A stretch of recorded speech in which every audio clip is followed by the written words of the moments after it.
Okay, out there in YouTube land, today what we're going to do is we are going to set Sandra up with her profile on the on Olaf here, the Tesla Model 3 long range, and let her do her first drive. I'm going to videotape a little bit of this to see her initial reactions, because again, she has never driven Tesla. She actually had a slip and broke part of her shoulder bone right before we picked up Olaf here, so she has not been able to use her arm correctly. So she's at a point now where she can maybe use it. So we're going to set her up today. We're going to get her initial reaction to driving.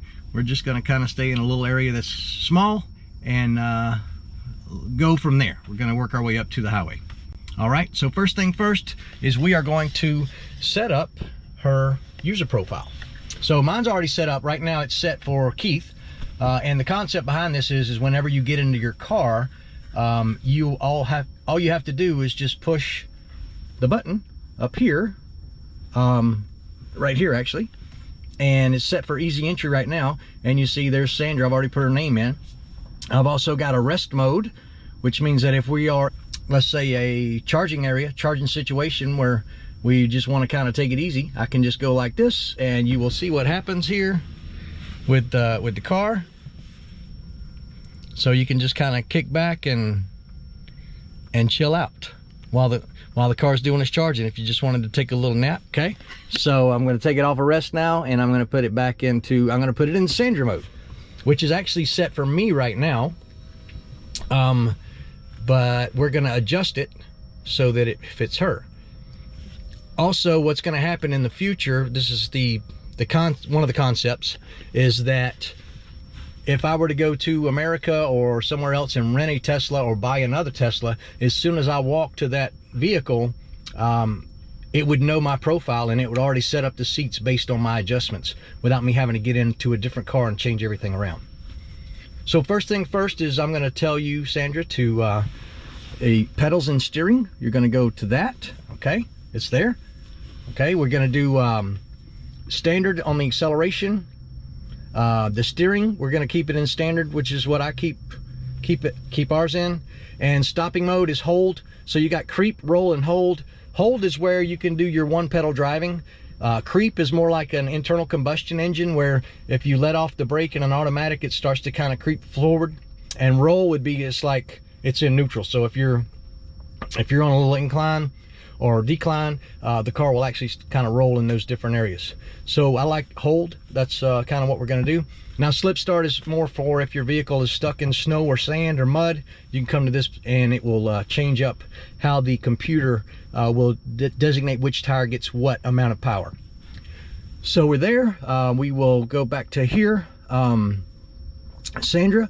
So what I want you to do first, easy way to do this, is just adjust your seat. Don't adjust the rear view mirror, but adjust the seat to where you can see out of that rear view mirror and it's comfortable to you. And that's all done with on the side.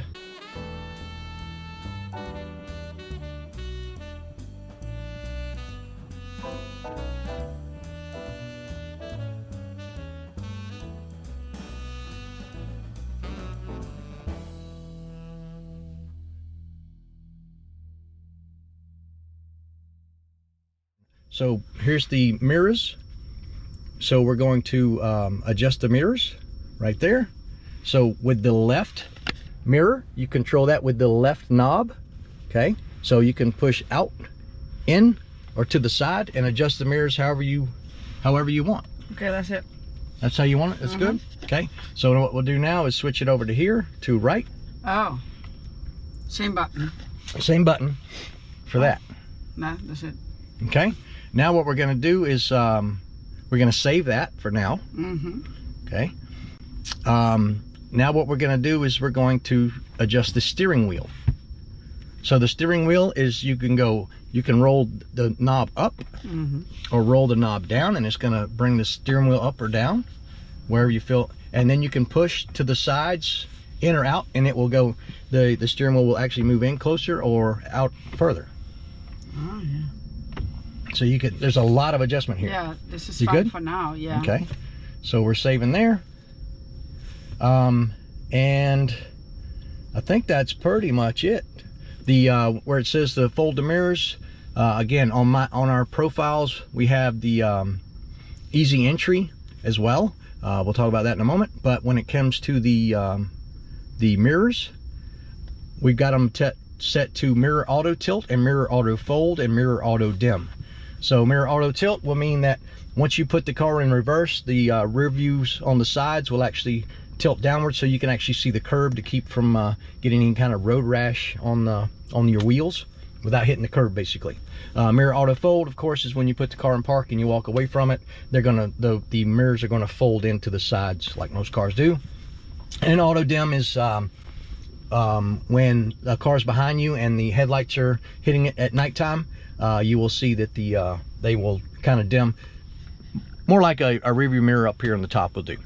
Okay, so on we go from there. So over here on your steering wheel, you've got the stalk, so you've got your left and right turn signals, okay, as well as your windshield washer and windshield wiper functions. However, everything's kind of set in automatic. Any input that you have to tell the car to do, any input is error. The car should know what it needs to do. For example, you get a lot of people now are complaining about these new climate control in here. I love it. The car knows exactly what temperature I want it at. All you have to do is come down here and hit either up to 20 to 19.5. But anyways, the car knows how to efficiently heat the driver or the passenger up. It shifts automatically. It knows who's in the seat. It will heat the seat and adjust the airflow to that, so it's more efficient. It helps you save battery power. So let the car do what it wants to do. Ultimately, the end goal is to get in the car, put your profile in, and the car takes you where you want to go, and you don't have to touch a thing. That's the main goal. That's what we're trying to get to. All right, with that said, what we're going to do now is we got our gear selector here. You have to put your foot on the brake and then put it in whatever gear you want to. To put the car in park, you just push in the side here, and that puts the car in park. Okay, so we're going to buckle up for safety.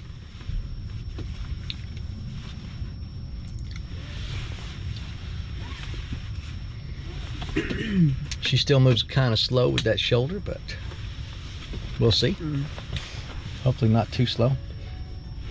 Okay, we got to turn the music off so we don't get any copyright infringements. Put that there and just push straight down. One time, one click. There you go. It's in drive. You can see now it's telling us we're a little bit close to the curb, and it shows the D over there for drive. Up here we've got our battery percentage. We can change that just by touching it to tell you how far you can go, 367 kilometers.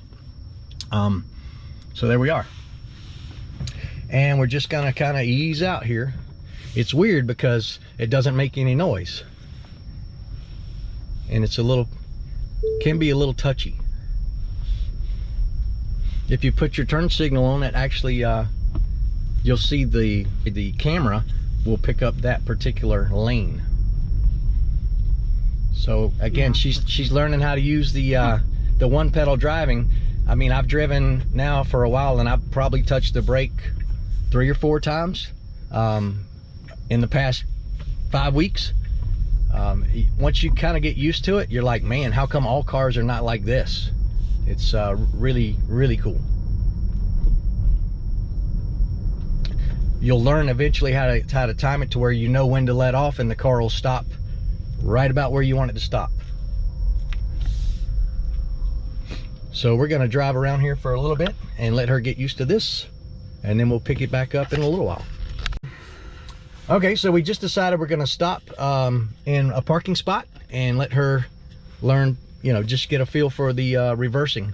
So you just go up to reverse. There you go. You see the cameras pop on. You can also push this, and it just gives you the back. Yes, better. You've got the side, but it is really good to see the sides as well. Again, once your eyes get used to what you're looking at, you'll actually benefit a lot from these side view cameras. Back into forward. Here we go. We're going to park now, or attempt to park. Yeah. I think I can do this. It's easy. I know. You got this. You got the mirrors. You got your it's head. very hard There's to a get lot. used to it. Sorry. Yeah. Because this is And when something. you hear the beeping, you look and you see, okay, well, I got 64 centimeters to over there. You're good. I mean, that's a good bit. Vale. So, what's your thought? It is challenging for the first time. And what do you mean challenging? Like, it is very different to a regular car. You know, for somebody who has never, for example, had to look at the same time you're driving, to have to look at the panel. But for me, for the first time, you know, first time driving a Tesla is challenging. You've been driving this for more than a month. Right. I haven't. Yeah. So this is my first time on this Would you side say of the it's a car. little overwhelming, the amount of information that you have? Yes. Is a better way to put that, maybe? And, you know, understanding the cameras and all that stuff. Okay. The drive is nice while you drive just forward. Right. It's just as nice as a nice car. It's really nice. But all those little things you have to get used to, I think. That, you know, Kinda like transition from a regular car to a Tesla. It's like switching from a BlackBerry to a smartphone. Yes, definitely. So it takes a little bit, definitely. So, okay, we'll do another drive this week and see how that goes.